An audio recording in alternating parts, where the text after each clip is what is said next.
Are you selling your real estate? You could lose all of that income to taxes, or you could learn about the 1031 exchange and save money on all of it. Stick around to find out how.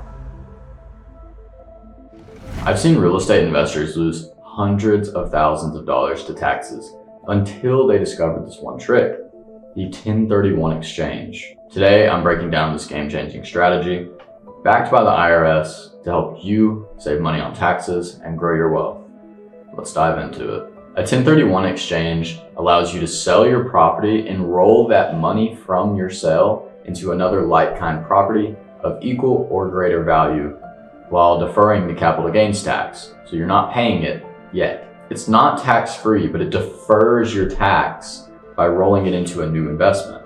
The IRS calls this a like-kind exchange of buildings. So what this means is you're putting it from a property that was used in business or as investment into another property that will be used in business or as investment. So what this could be is if you exchange a rental property for another rental property, or you have a commercial building you exchange for another commercial building. So an example of this would be if you sell a property for $500,000 and you then purchase a property for $600,000, you don't have to pay taxes on any of the gain that you had on the increase in value of the original property. So this applies to all real property that is held for investment or used in business. So when does a 1031 exchange actually make sense for an investor or business owner to use? So 1031 exchange shines when three things align. You have highly appreciated property, you want to invest in more property in the US, and you're ready to meet tight deadlines. For example, if your property could trigger a $100,000 tax bill, a 1031 exchange could save you big.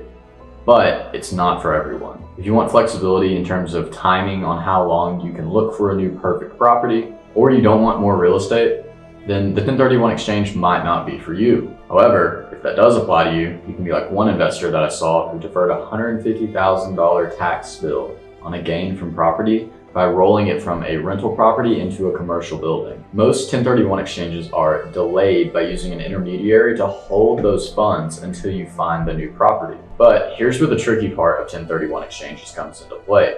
You must identify the new properties that you're looking at to buy within 45 days of selling the other one.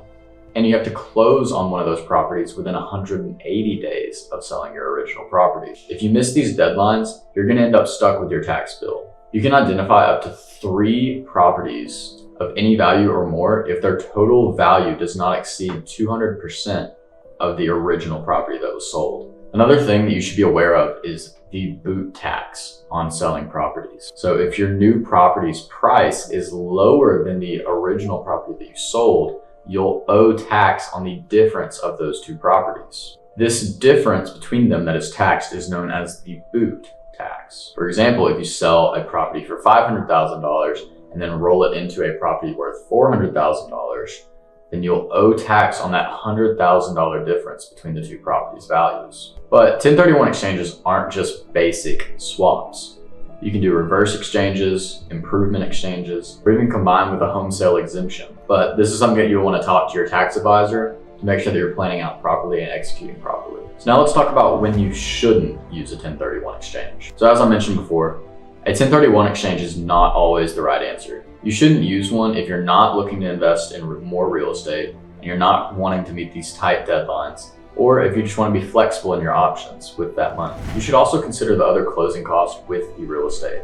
Accommodators and other people involved in the transaction can charge upwards of thousands of dollars to make sure this transactions go through.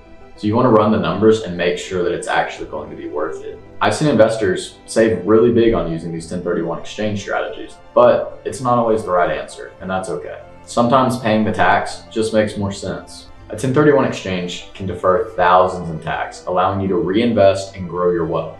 From delayed exchanges to creative strategies, a 1031 exchange is a super powerful tool to have in your tool belt as a real estate investor. But be sure to work with a tax professional to make sure you're doing it right and actually get to reap the benefits of these strategies. If you want to learn more about other tax strategies just like this one, or others revolving around businesses and other strategies for entrepreneurs, then hit the subscribe button so you can see future videos, or you can check the resources down below where I provide additional tax strategies in my free playbook or my discovery calls. These discovery calls are built to help see if you're a fit to work with us and if we could be able to help you on your tax savings journey.